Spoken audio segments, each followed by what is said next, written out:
이 영상은 정말 다른 변호사님들께서 싫어하실 수도 있을 것 같은데요. 오늘은 변호사들이 절대로 알려주지 않는 영업 비밀에 대해서 낱낱이 파헤쳐보는 시간을 갖도록 하겠습니다. 의뢰인들이요? 거의 모르죠. 알았어요? 몰라. 이거 관심 없으면 뭐 어떻게 알아. 제가 인트로에서는 좀 과장해서 말씀드렸는데 그동안 제가 변호사들이 잘 알려주지 않는 사실이라는 주제로 영상을 몇 개 찍었었는데요. 반응도 좋고 다들 되게 유익하다는 그런 말씀들이 많아서 오늘은 이 부분에 대해서 싹 모아서 정리를 해보려고 합니다. 첫 번째는 변호사 선임에 관한 얘기인데요. 형사 같은 경우에는 수사 단계가 있고 공판 단계가 있어요. 이렇게 총 두 가지로 나뉘는데 수사 단계는 경찰, 검찰 단계를 말하는 거고요. 공판 단계는 재판, 법원에서 하는 거를 얘기를 해요. 근데 보통 변호사 선임을 하실 때 변호사님들께서 보통 이 재판에 갈 때는 추가 비용이 나온다는 말씀을 안 해주시는 경우가 더 있어요. 근데 이제 550으로 했는데 재판 또 넘어갔더니 550을 더 추가로 더 내라 이러면 이제 의뢰인분들은 당황하는 거죠. 나는 550 이미 냈는데 550 또 달라고 하느냐. 그러니까 깜빡하고 안 해주시는 경우도 있을 거고 이제 550 두 번 합하면 1,100만 원이 너무 부담스러우실 것 같아서 일부러 말씀 안 하시는 분도 계시겠죠. 이게 이런 경우도 있죠. 보통 550인데 이제 수사 공판 다 합하 어차피 재판 넘어갈 사안이니까 뭐 합쳐서 뭐 880, 990에 해드릴게요 하시는 분도 계시겠죠. 이거를 유도적으로 말을 안 하는 사람들도 있긴 있을 것이다. 있겠죠 아마. 네. 이런 것 때문에 이제 변호사 선임했더니 이제 수임료를 자꾸 달라고 그럽니다. 수임료 폭탄 맞는다. 이런 얘기들이 이게 원인이죠 보통. 그래서 추가 비용을 요구하니까 나는 550이면 끝나는 줄 알았는데. 근데 이 얘기를 좀 해야 될 것 같아. 형사는 이게 수사 단계, 공판 단계 또 왜 별도냐면요. 경찰 단계, 검찰 단계에서 일단 무혐의로 나오는 경우도 많아. 그리고 기소유예가 되는 경우도 있고. 안 넘어가는 경우가 있어. 그리고 오히려 수사 단계에서 끝내면 더 잘한 거지. 근데 이거를 패키지로 해서 만약에 660을 드렸는데 만약에 거기서 이제 재판 안 넘어갔어. 그러면은 이거 어떻게 해요? 이러시는 분들도 있거든요. 재판 한 번에 그런 경우도 그건 말이 안 되지. 잘해서 막은 건데. 근데 뭐 그렇게 되는 거야. 이거 민사 버전도 있는데요. 민사는 뭐냐면 민사는 수사 단계, 공판 단계 이런 건 없고 만약에 뭐 대여금 소송인데 이겼어요. 그래서 판결 문을 딱 받았어. 보통 변호사의 수임 범위 여기까지입니다. 그러면 1억에 대여금을 이겼는데 만약에 상대방이 그래도 돈을 안 줘. 그러면 이제 상대방한테 그 돈을 달라고 하는 그 집행을 별도로 해야 되거든요. 뭐 통장도 찾아보고 부동산 모임 문제 찾아보고 압류하고 뭐 이런 절차들이 있는데 요 비용이 별도입니다. 사람들은 이제 소송 이기면 이 1억을 끝까지 받아주는 것까지 다 해준다라고 생각하시는 분들이 많죠. 왜냐면 이런 거거든. 예를 들어 빌려줬는데 못 받아서 1억을 지금 아예 한 푼도 못 받은 상태. 변호사 비용은 또 썼어. 근데 여전히 이겼지만 돈을 한 푼도 못 건졌는데 또 돈 달라. 이런 상황이니까 이제 의뢰인들의 불만은 높아질 수밖에 없죠. 심지어 상대방이 돈이 없으면 진짜 최악이에요. 그건 정말 최악이고요.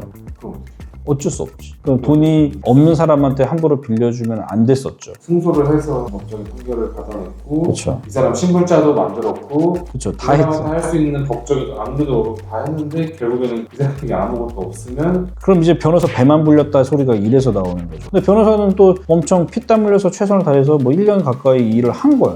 의뢰인들이 속상한 것도 이해가 되죠. 근데 이기는 것까지가 이제 보통 업무법이고 돈을 받아주는 건 별도라는 거죠. 이거는 사무실마다 다 달라요. 아예 안 하는 데도 있고. 안 하고 또 이제 뭐 본인이 직접 하든지 아니면은 법무사 통해서 하시든지 변호사 사무실 가시든지 이렇게 해야죠. 업무 범위에 대한 합의가 잘 안 됐어요. 사실은 합의는 우리는 돼 있죠. 우리는 명확히 여기까지다라고 인지를 하고 있지. 이제 의뢰인분들이 약간 잘못 오해를 하시고 화를 내시는 분들이 있는 거죠. 저희는 안내를 해드려요. 그래서 그러니까 저도 그런 거지. 맨 처음 정말 처음 시작할 때는 이런 불만이 생길 줄 모르고 당연히 했다가 이제 계속 그런 피드백을 받으면서 점점점 이제 바꾼 거죠. 네, 다 안내드리고 설명드리고. 이거랑 또 별도로 민사는 소송 비용 확정 신청이라는 게 있어요. 이게 뭐냐면 이제 변호사 비용을 상대방한테 물리는 거죠. 그러니까 소송 비용을 확정해서 그거를 청구하는 건데 상대방한테. 그리고 비율은 정해져 있거든요. 그래서 이 비율에 따라서 상대방한테 변호사 비용, 소송 비용을 물릴 수가 있는데 이 신청도 따로 하셔야 돼요. 승소하고 나서 변호사가 사기꾼이다, 돈만 밝힌다, 뭐 이런 얘기가 다 이런 데서 나오는 거죠. 왜냐면 이겼는데 또 돈 달라고 하니까. 형사는 어쨌든 뭐 수사 단계, 공판 단계가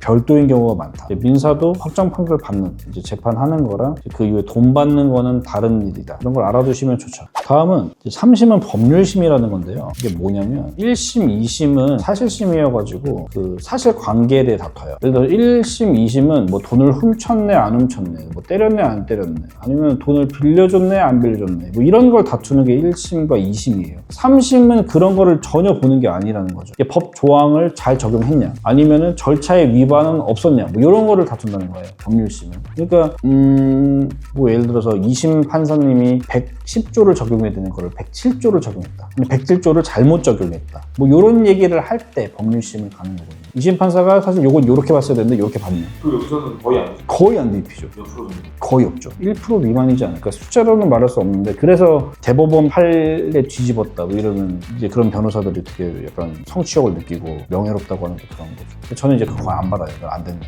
계속 설명을 드리죠. 그래도 해주세요 하는 분도 있어요. 그래서 저는 그래도 안 해줘, 이거는. 뭐가 옳고 그르고를 떠나서 그냥 이거는 안 해주시네요. 옳고 그런 게 아니라 이거는 그래도 지푸라기 잡는 심정이라도 이거를 해달라는 분도 계셨어. 근데 이거를 받는 순간 나는 그냥 550, 뭐 1000만 원 받고 그냥 까이는 거야. 심리 불속행. 대법원에서 판단조차 안 해주고 그냥 까버려요. 근데 이제 그런 마음의 위안을 받고 싶은 사람 있잖아. 난 3심까지 최선을 다했다라고 마음의 위안을 받고 싶은 사람들이 해달라고 할 수도 있잖아요. 저는 그걸 안 받는다고. 그건 너무 미안하니까. 뻔히 아는데 뭔지를. 진짜 안 봐요. 저 한 번도 받은 적 없어요. 알고도 진행하시는 거는 뭐 문제가 없는데 그거 모르고 그냥 가게 되면 이거는 1, 2심을 같은 거라고 생각하는 분들이 많지. 알고 가야 돼. 알고 가야죠. 이거는 정말 다 알아야 돼. 앞으로 달리는 왜요? 나한테? 변호사님들이? 여기까지, 아마 변호사는 변호사 유튜브 재미없어서 잘 안 보거든. 여기까지 안 볼 것 같아. 이미 한 1분 보고 껐을 것 같아서 괜찮아.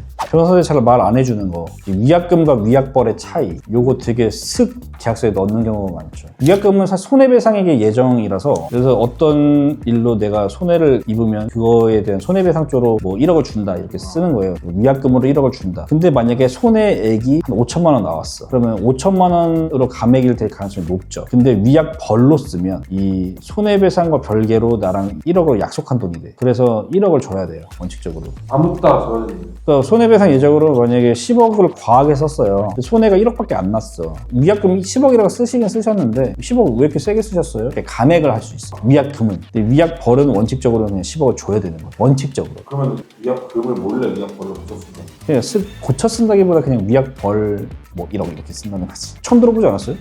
그러니까 다 모르지, 아무도 모르고. 근데 위약금이냐 위약벌이냐를 차이를 누가 알아? 대표님 이런 거 많이 쓰게 생겼네 많이 있었죠. 있었죠. 네. 잘 쓰죠. 이거는 뭐 의뢰인의 최대시니까.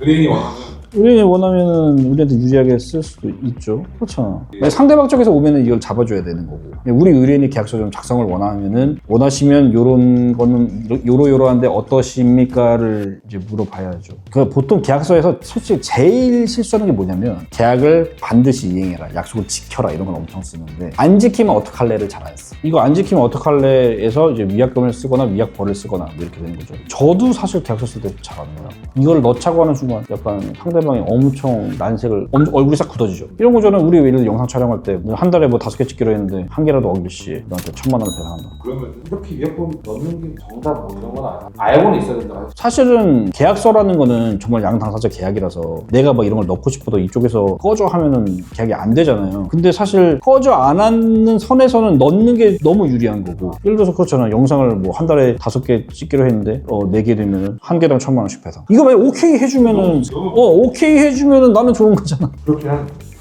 어쨌든 꼼꼼히 봐야 돼. 그렇죠. 네네. 번외로 계약서 꿀팁 하나 말씀드리면, 그냥 분납을 받는 경우 있잖아요. 상대방이 돈이 너무 없다 봐달라 해서 뭐 1000만 원 받을 걸 100만 원씩 10번 이렇게 받는 경우들이 있는데, 근데 그런 분도 할부는 안 돼. 카드 할부? 카드가 다 안 되지. 근데 이게 보통 내가 봤을 때 이런 경우가 많은 것 같아. 여자친구가 남자친구한테 돈 빌려줬는데 남자친구가 돈이 없어. 이래서 갚을게. 한 달에 100만 원씩 갚을게. 그럼 여자애도 맘 약해가지고 분납해주거든요. 근데 여기서 이제 놓치면 안 될 게 기한이익의 상실 조항이에요. 예를 들어서 5년에 걸쳐서 100만 원씩 갚을게 했는데 한 3번 넣어주다가 안 넣어줘. 그럼 이제 또 기다려. 이러지 마시고. 그래서 기한이익의 상실. 너 한 번이라도 요거 약속한 날짜에 안 넣으면 내가 분납해주기로 한 돈 몽땅 다 너한테 줘야 돼. 요걸 넣어야 돼. 안 넣으면 달달이의 채권만이 남는 거죠. 반대로는 이제 분납으로 돈을 갚는 입장에서는 넣으면 불리하다고 느끼겠지. 뭐 다 이게 동전의 양면 같은 거니까. 형사 성공수 약정이 무효인데요. 예를 들어서 뭐 무죄 받아주면 3천만 원 드릴게요. 이런 약정들 있잖아요. 이게 다 무효가 됐어. 이거 언제 보여?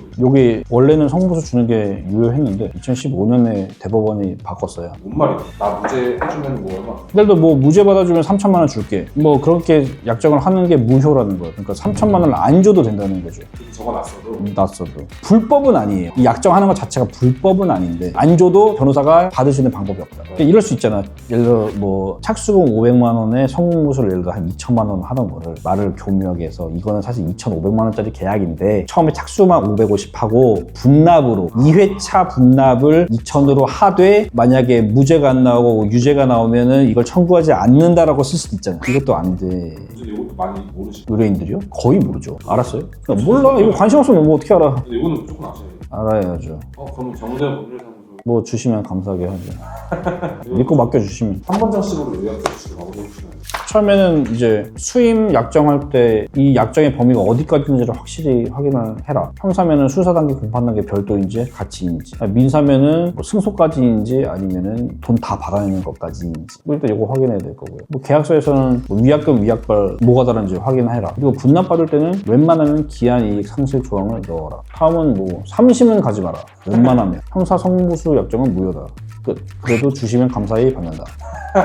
이거는 사실 주시면 뭐 다 마다할 이유는 없잖아요.